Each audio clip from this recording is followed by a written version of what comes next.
Hi, welcome to another edition of This Issue. I have two guests this time, Paul Fitzgerald and Elizabeth Gould, authors of a new and highly regarded book called Crossing Zero, the AfPak War at the Turning Point of American Empire. Welcome to the show. Thank you. Thank you for having us on. Glad to have you. Tell us a bit about yourselves briefly.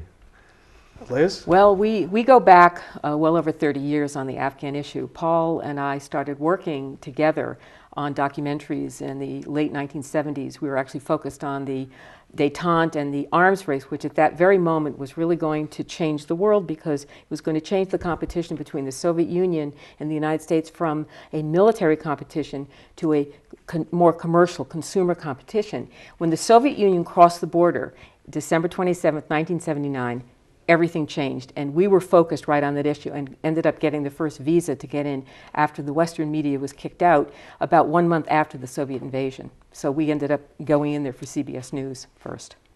You want to add anything? I can add that I was working on a lot of political campaigns in the 1970s, and I had a television show in Boston, and just a small public affairs show, not much different, 2 chairs in a plant, I think we used to call it that. And it provided an opportunity to get and talk with a number of people involved in the issues, and so we had the opportunity to meet some of the more important people who were still held over from World War II and the creation of the Cold War. And when this came along, when the issue of Afghanistan came along, it presented just an immense opportunity to go, and we had the opportunity to go and take a look, and we got that first permission, which was a scoop, as they say. And have you written other books on the region? We have another book called Invisible History, Afghanistan's Untold Story, okay, which we put out 2 years ago by City Lights in San Francisco. Well, let's clear up one of the largest areas of confusion today, I think, of most Americans, and that is, who is the United States actually fighting in Afghanistan at this moment? Al-Qaeda, the Taliban, who is it? Well, I think that these terms get thrown around, and very few people actually have a clear understanding of what these items mean. Al-Qaeda actually was originally the database that was created when the United States decided to finance the Mujahideen against the Soviet invasion of Afghanistan. And they were invited, literally, Arabic countries were sending all of their criminals right out of their jails to be trained in Pakistan to fight the Soviets. And that actually became what we call today Al-Qaeda. So it is this term that is morphed over time. But I think the important thing is the idea that they were originally effectively criminals in many cases, and that they were basically empowered through this process. The Taliban is a much later expression of that. That didn't happen until after the Soviet withdrawal in 1989 that triggered a civil war in Afghanistan against the Mujahideen, who were the, quote, freedom fighters in the 1980s, who were then somehow morphed into terrorists by 2011, but in those days, in 1992 to 96, they actually had a civil war and destroyed 75% of Kabul.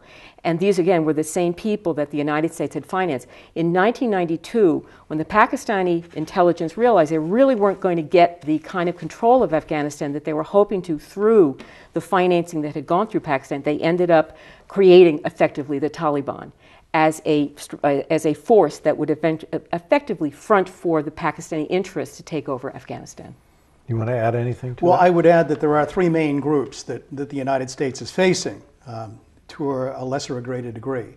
One is the old Hezbollah Islamic group of Gulbuddin Hekmatyar, who was a warlord from back in the 1970s, early 1970s, and got the majority of funding from the United States and Saudi Arabia during the 1980s.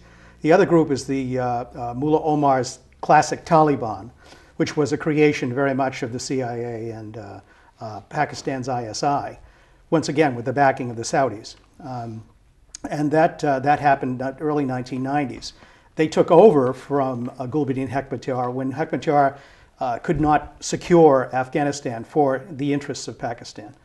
And the third group is the Haqqani network. We've heard a lot about the Haqqanis lately because of the embassy attack, the recent embassy attack on the United States. There was an attack on a U.S. military base recently, a CIA station actually. And so they have been responsible for, they're some of the more aggressive attacks. And they have been linked by Admiral Mullen, who the former just retired as the chairman of the Joint Chiefs of Staff. They have been linked directly to Pakistan's ISI. He linked them directly to it, and that's kind of been the biggest issue of all. Is exactly where does Pakistan stand in terms of helping the United States establish a viable government for the Afghan people? Now, this boundary, this border between Afghanistan and Pakistan was jiggered by the British some years ago, correct? Right. And so the people living in this region don't really sort of see themselves necessarily as Afghanistan or Pakistan citizens. It's a bit confusing, and that really complicates the whole issue as well, doesn't it? Well, I would say the Pashtuns certainly see themselves as Afghans. Traditionally, those people who define themselves as Afghanistan were the Pashtun. They are the largest single ethnic minority. But what the British did, when the British came into that area, the British in the 19th century, the British sought to occupy Afghanistan and control Afghanistan for their own purposes. They had control of India, and as they pushed further northeast, they wanted to establish control. At one point, the second Anglo-Afghan War in 1879 sought to, following that, they sought to turn it into three separate Afghanistans. They wanted to basically carve it up in terms of the ethnicities involved. And of course, the other issue was the Russian Empire. As it moved down from the north, they seized territories in the 1860s, 1870s, 1880s, until they came face to face with the British in Afghanistan. How is the government today, the Karzai government? Is it a puppet government of the United States? Well, when you go back to the original government forming at the original, after the Taliban were driven out of Afghanistan and basically effectively crossed back over the Durand Line, went back into Pakistan, got safe haven in Pakistan in 2002, the United States was basically helping to form the first government. At that time, the Afghan people held their own jirga. The jirga is really their own form of informal government. It's a very formal process, and it's very respected among the Afghan people. At that point, the Afghan people had decided they wanted to reinstate the king. The king was actually at that point in his early 90s. It was clearly, you know, an attempt to try to bring a kind of unifying factor. He was a beloved king. There were problems, but he was still a beloved king. He was even accepted by Ahmad Shah Massoud, who was the Tajik who was actually part of, he was the control of the Northern Alliance, and he was willing to accept the king. So this was a very big, obviously important step. Well, it was basically the United States, the Bush administration said no, and they effectively installed Hamid Karzai. So Hamid Karzai has never actually, excuse me, ever had a legitimate, whoop, I have to take a sip here. It's okay. Has never actually had any kind of real legitimacy. He started on, in conflict with the people.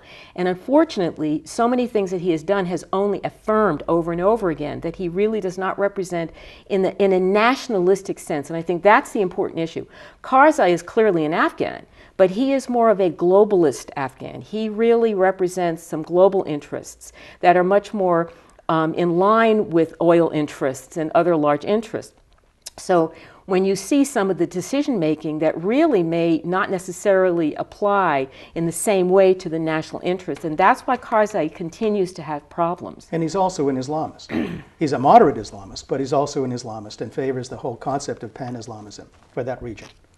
Since the war now has been raging for 10 years, the U.S. war in Afghanistan, how are the people faring?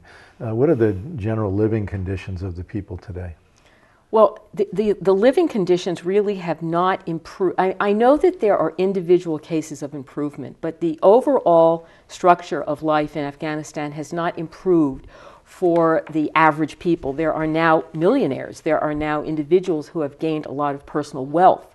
Apparently, you have all kinds of and these are Afghans we're talking about, but as I pointed out about Karzai, you have Afghans that have really left the idea of being focused on the national interest, and that would be the interest of the people.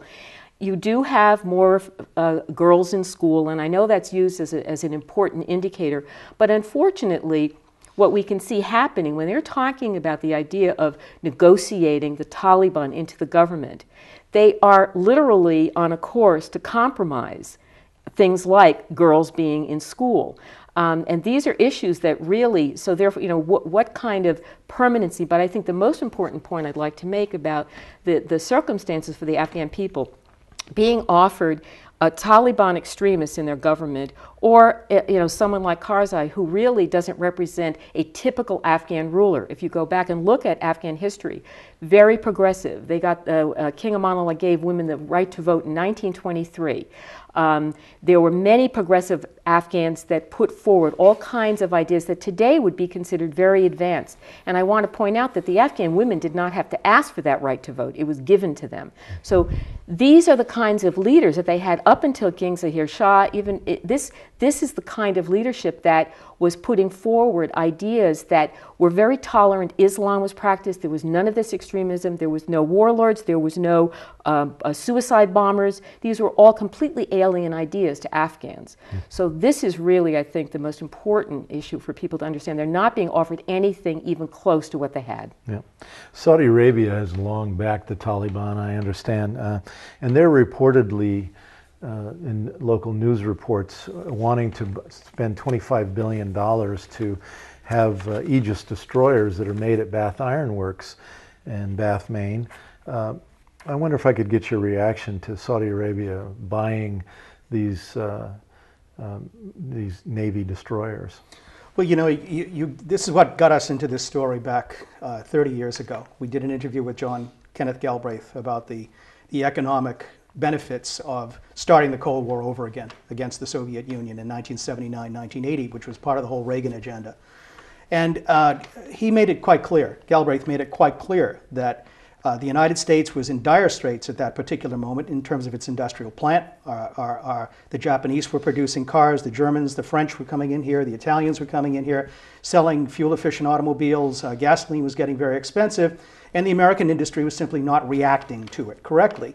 And that arms buildup was being built on the defense budget. Well, it's good for the United States. It's good for jobs. Well, here we are 30 years later, and the only good jobs that we have left are jobs like the Bath Iron Works and making Predator drones and manufacturing things that basically are there to establish a military presence around the world, as opposed to a consumer-oriented presence, which we had up until very much so through the 1970s. Well, who would Saudi Arabia use these Navy destroyers against? Well, they obviously use them on behalf of the United States, and they'd use them on behalf of maintaining their oil interests, which is why they're interested in South Central Asia. Sooner or later, the Saudis are going to run out of oil, and the oil business is going to move into that big lake of oil up in Tajikistan, Uzbekistan, the Caspian Sea, the Caspian Basin. Pipelines are going to come in and out of that area. China and India are becoming major industrial manufacturers for the 21st century. So that's where the future is going, and that's what these are all about. No, thank you. Why has the U.S. widened the war now into Pakistan? What's the strategy, the rationale behind that, and has that been successful? Well, I think at this point what's happening is that the effect of Pakistan's agenda, which really goes back to the creation of Pakistan in 1947. The British were leaving the region. Pakistan is literally cut out of India. It is created through a very bloody civil war. It was very devastating. This also formalized the Durand Line to become the border of what now is Pakistan, and formalize what actually was never accepted by Afghanistan as a legitimate line. And the people who live on both sides of it do not recognize the legitimacy of the Durand Line. So what we're looking at is a situation where the United States, when we went in there through Pakistan's interests in the 1980s, Pakistan's own agenda was to basically take over Afghanistan. The supposed reason was because they wanted to have strategic depth with their eventual conflict, their ongoing conflict with India, and they wanted to use Afghanistan for that purpose. But it also served a deeper agenda. The British always wanted to subjugate Afghanistan. Pakistan is a creation of the last vestiges of the British Empire. They created the Pakistani intelligence, and it was basically by British intelligence created Pakistani intelligence. It left in place an attitude and a focus for Afghanistan and the region that's very much a legacy of the British Empire. And so Pakistan went with that attitude in the 1980s. President Zia was creating madrasas all over the place, and he was radicalizing Pakistan at the time. This was okay with the United States. Then, when now we go up to 2011, and we notice now finally that the United States is beginning to look at Pakistan and this agenda as if it's, where did this come from? How did this happen? It's been very well known for a very long time. So yes, it is now, I believe, the point where the United States wants its own control of Afghanistan. And I think it's trying to shut Pakistan down a little bit, a few notches, to be less aggressive in its complete takeover of Afghanistan. And I think we are in a process of shifting from our alliance with Pakistan to India. And I think that that's a process that's already underway. It's been recommended by people, as an example, a former chief of the Directorate of Operations, Charles Kogan, just put out a piece recently whereby he stated that he said that Pakistan should never have been broken away from India in the first place in 1947. It never should have been partitioned. And so you have existing problems that are only going to get worse. And it's inevitable that the United States drift away from Pakistan, and Pakistan's pretty much doing everything in their power to make sure that happens. So a few moments ago you mentioned the word drones, that these are now being manufactured at an increasing pace, and they're being used by the Pentagon and the CIA to attack Pakistan. A lot of civilians are being killed in these drone attacks, correct? Yes, that's correct. And what has that done to drive, essentially to create more enemies for the United States? Well, the Pakistanis actually burnt down the American embassy in the fall of I think it was in December of 1979, shortly before the Soviets invaded Afghanistan. The level of hostility towards the United States and the suspicion about American motives in that part of the world were quite vibrant at that time. And so that all changed, of course. But what changed is our relationship with Pakistan's military, not with Pakistan's people. Pakistan's people do not trust, inherently do not trust the interests of the United States as being to their benefit. And that's what the United States has been up against for the last 30 years there. Now, here's two questions for you. What is the cost today to the American taxpayers of the Afghanistan-Pakistan war? And secondly, is the policy of this war one that is a bipartisan policy? Both the Republicans and Democrats, are they united on this policy? On the second question, yes, I would say pretty much so. There are dissident groups who feel that, up until recently, who felt that whatever the president was doing, whether it was George Bush or Barack Obama, that was the right position to do. There hasn't been an awful lot of opposition to military engagement in Afghanistan. That's beginning to change, I believe. There is a congressional opposition growing. And the other issue is the cost. What's known, the reported cost, the calculable costs at this particular point in time are somewhere between $10 and $12 billion a month. That's billion with a B. That's billion with a B, and that adds up to over $100 billion a year. And that's what's been going on in Afghanistan. And that is, as I said, calculable. There are also other uncalculable costs that are incalculable costs that cannot be measured at this particular time and could be as much as double that in the final accounting. Mm-hmm. Now, we hear lots of talk from various generals from time to time. Secretary Gates, before he left, made a statement on one of his trips to Afghanistan that we're going to be here a long time. And I've seen figures that say we'll be there another 10 years or more. What do you know about this timeline for U.S. maintaining occupation of that region? Well, with the amount of permanent bases that are being built there, I think the number is something like 300. Is that in the range? We've heard quite a range of numbers, but we're talking about building facilities that are, in fact, a lot of the dollars going into Afghanistan, again, to point out why the Afghan people are suffering so much is because the perception that a lot of this money going to Afghanistan for reconstruction of Afghanistan is ending up helping Afghans is not. It's actually building these facilities. So in terms of an American presence, there's no question that that is planned for. Another concern you also have to consider is that when they actually talk about removing the boots on the ground, that doesn't mean they're removing the presence of private corporations taking over. And again, essentially mercenaries, correct? Exactly. So, and the one thing that we have to really be concerned about when we are talking about private entities, there is no historical record of any kind. At least now, whatever horrors are going on, there's a way you can try to get the information. Eventually, classified information can become declassified. There's no information, there's no record. So this is a really great concern, the privatization of foreign policy of war. And another point, too, I would like to mention about the drones. We have to realize that the drones now are being planned for this country. So we're not just looking at the effect of these drones in the region of Afghanistan and Pakistan and the effect it's having on the civilian population. They're already using them for border control in the United States. It's being discussed by police departments to use. In fact, the latest issue about the drone is to actually have automatic killing machines. They're considering the computer inside the drone would actually be given the authority to decide on its own that someone should be assassinated. Based on facial recognition, based on other abilities to sense the data that on the ground as to who the bad guys were and who the good guys were. So no human beings would be involved in this process whatsoever. That's part of the reason why we call the book Crossing Zero. That's another aspect of it. We are at a very, very important juncture in terms of our development as a civilization, but also our development as a human species. And we're at a very critical moment right now when we have to make some very important decisions, and we want people to know how important those decisions are to make. And what can the American people do? First of all, they don't know very much about it, and I'm grateful that you came on the show, and I know that in a very short period of time we can't cover everything, but first of all, the American people need to learn more. They need to read your book, Crossing Zero.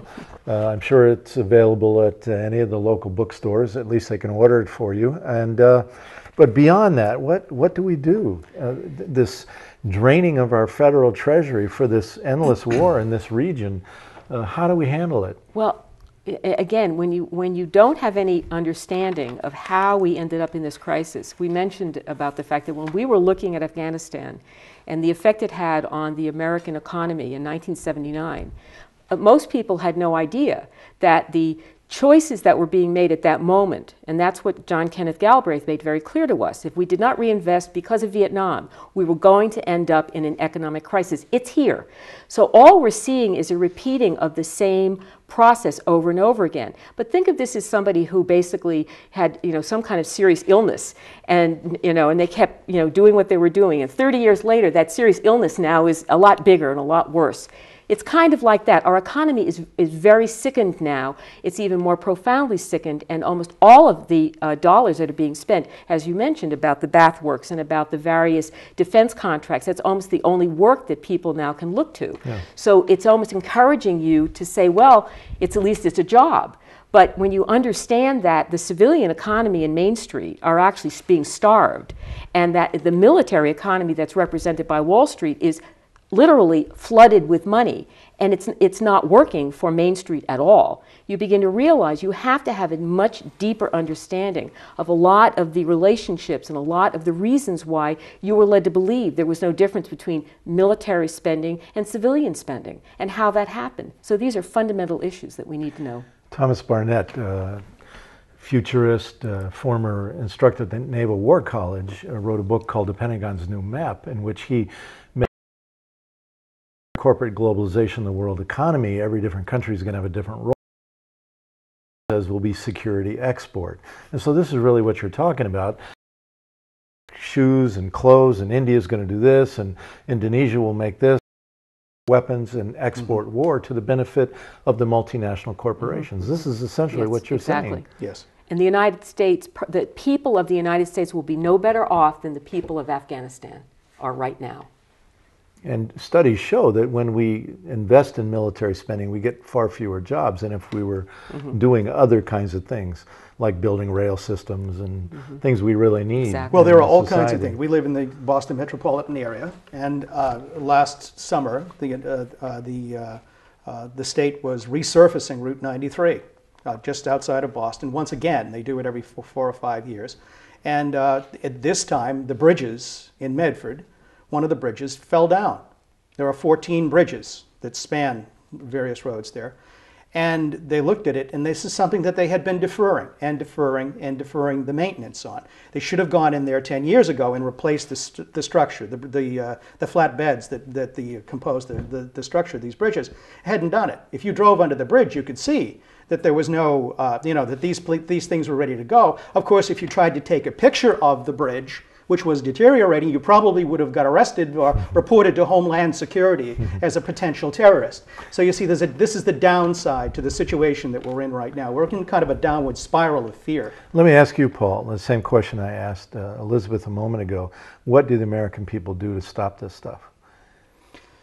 That's where each individual has to take on the responsibility as an American citizen, while we still have a Constitution left that protects those basic rights that we have. And I think that we're a long way down the road, but I think that there are people out there. There are people like us who are speaking out. There are people like you who are having us on their shows. I think that you can buy books like ours, Crossing Zero. You can go to our website, invisiblehistory.com. Where we basically give we have a constant blog of events and people that are doing things to inform people, inform American citizens about those things they need to know. And we're also pushing in on the basic ideas behind why it is the United States is in this position of being the universal policeman. And these things are getting very profound. They have a lot of issues. We need our religious community. We need our spiritual community involved in this. I've been very surprised that I know that back in the 1960s and early 70s, the religious communities were very involved in the issues regarding the Vietnam War and America's involvement there in terms of its moral issue. And I don't hear that today. They may be out there, but they're not getting the attention that they need. They tend to be working more on social justice issues, but what I've said to people in the religious community is, how are you going to fund social justice in America today when they're going after Social Security and Medicare and Medicaid and everything else? And we're spending $10 to $12 billion a month on a war in Afghanistan and Pakistan. So there has to be a link made here. Yes. If you hope to save social progress in America. Well, we have about 2 minutes left. Time for a very short closing statement. Elizabeth, you want to? Well, I think that we have found the most important issue for most people is getting a ground of understanding, and that right now when it comes to Afghanistan, most people really, Charlie Wilson's war is most people's ground. Charlie Wilson's war should be called a fantasy at best. It's total propaganda. That's just to give people an idea of how important it is to dig deeper and deeper. And in fact, don't act until you really do hit a real ground. Because right now we have a lot of people who are simply out there saying, pull the troops, without any understanding of the real consequences of what they're saying. Very quickly, anything? Yes, I think the people that we have overseas in our diplomatic corps, in our military, are doing the best job they can to try to keep the United States safe. Unfortunately, in many cases, they don't know what that actually means and the harm, in some cases, that's doing to our fundamental rights and our purpose as a nation and a people. Well, Elizabeth and Paul, thank you very much for coming on the show. Thank you, Bruce. And thank you for watching another edition of This Issue. Until next time, good luck to you all, and please get organized.